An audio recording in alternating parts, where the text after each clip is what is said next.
On 31 July 2015, the U.S. Marine Corps officially declared F-35B initial operational capability.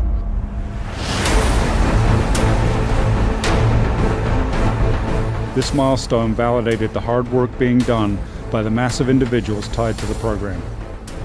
Well, it's a big year for the Marine Corps. We declared IOC, which means Initial Operating Capability. That means that the F-35B, Marine Corps Air Station Yuma, is now deployable worldwide for combat operations.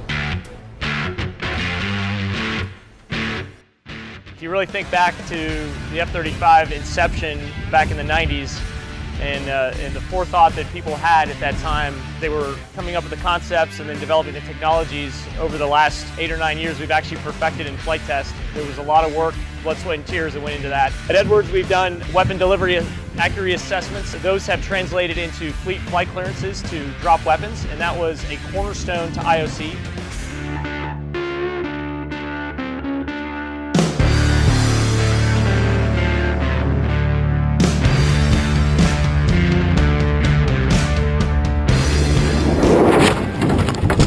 Pilots, we get the opportunity to go out there and fly these aircraft every single day and see the capabilities firsthand.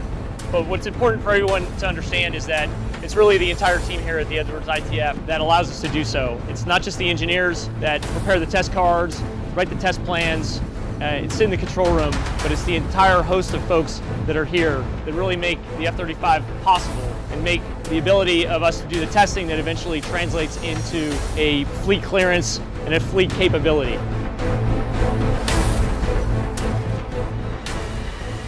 Ahead of schedule, the Marine variant of the F-35 was tested and verified to be fully operational. Despite negative criticism from skeptics, the Marine F-35 fleet is ready for global conflict.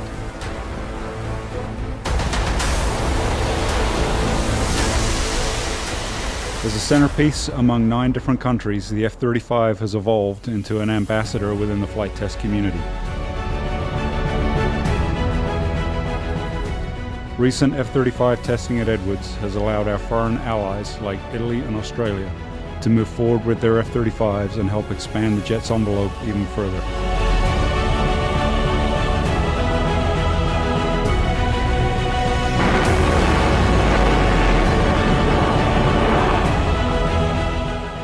In the summer and fall of 2015, the F-35 Integrated Test Force here at Edwards, working with the 418th Flight Test Squadron, also here at Edwards, worked with 2 different foreign countries to qualify their aerial refueling tankers for operations with the F-35. This was a challenging flight test program. Working both with a sister squadron here on base and foreign countries took time, effort on all parties' parts to fuse together into one test team that executed smoothly, efficiently, effectively. That we learned how each other operated, we learned the standards, we learned how to communicate with one another. In July, August, and September, we worked with Italy to qualify their KC-767 with the F-35A. Back 1, stabilize elevation, back 1, back 1, back 2, back 2, back and disconnect, stabilize. Are you ready? Ready. Forward 1, forward 1, down 1. September and October, we worked with Australia to qualify their KC-30A with the F-35A. Good contact.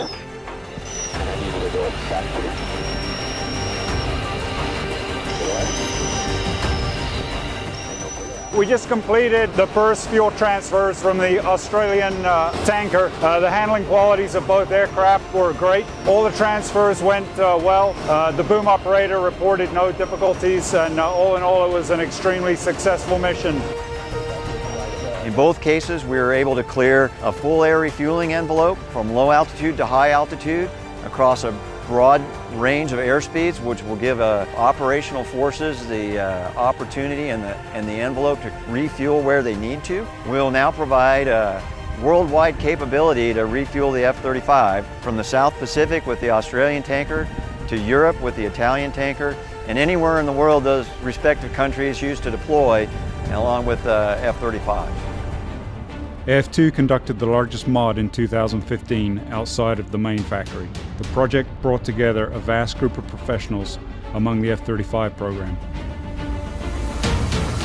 The AF2 gun mod was really significant to the program because it's such a large mod in terms of scope, in terms of the type of things you would do outside of the factory or in a depot environment. So outside of those two environments, it's probably one of the biggest mods that's ever been done on an F-35. Structurally wise, like I said, we were taking apart pieces of structure that were never designed necessarily to come off the aircraft or intended to. So it took a lot of team effort and a lot of work to actually come up with the right ways to remove a lot of that stuff.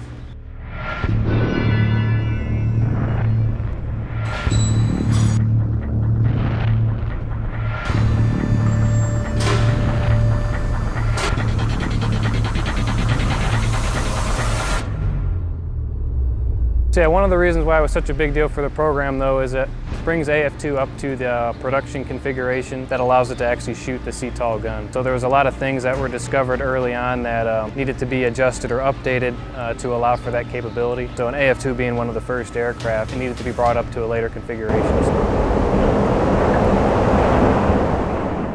2015 was a great year for F-35 testing here in the ITF.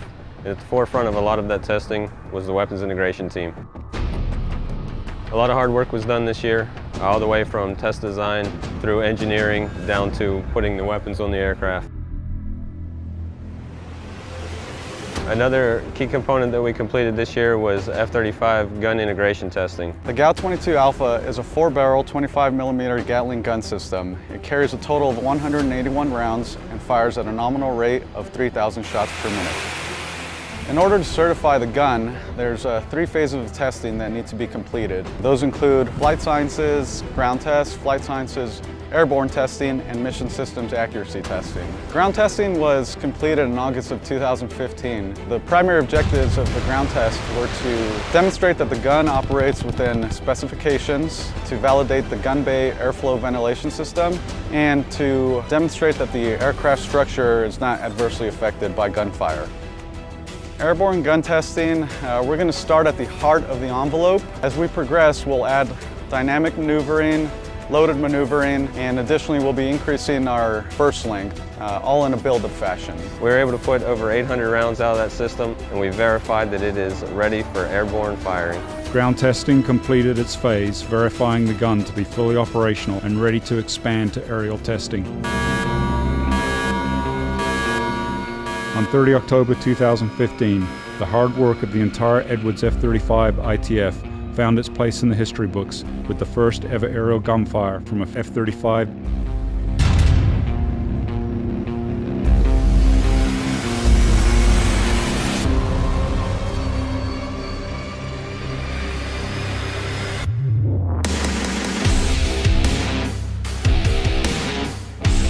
Alpha clear to arm. Sector 2 is armed. 2-1 Alpha clear to fire. Stand by. 5, 4, 3.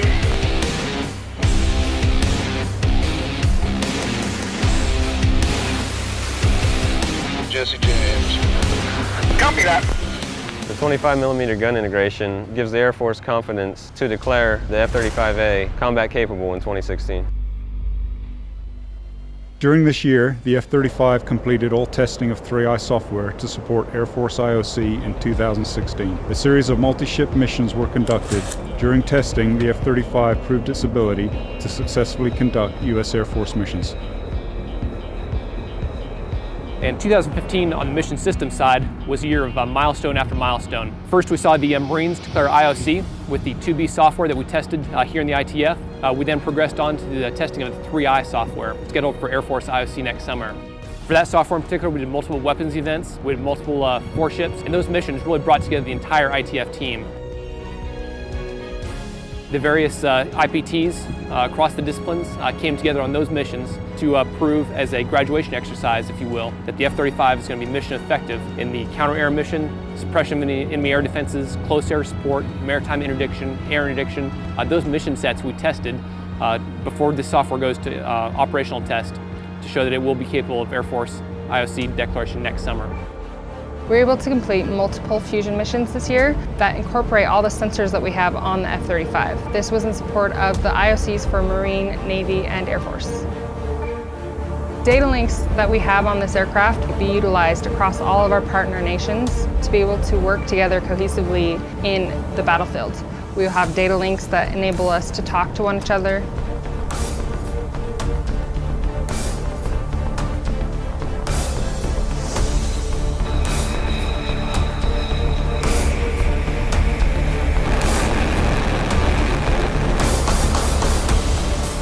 Missile shot that we did this year at Wismar allowed us to take data from our wingmen and our own ship to get a more accurate picture of where the target was to employ our weapons against, completing all of the WDAs necessary for the Air Force IOC.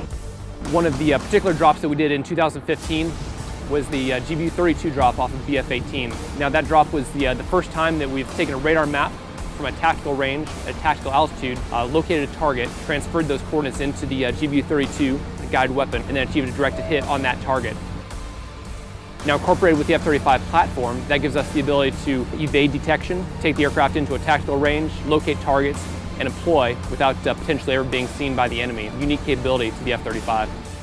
The team rose to the challenge and prevailed, conducting all test operations with professionalism and excellence. This testing ensured the F-35 is capable of deadly accurate precision weapon delivery. Test for 16 laser.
Welcome to the Deadly Jesters. Press 1 for flight sciences, press 2 for mission systems, press 3 for air...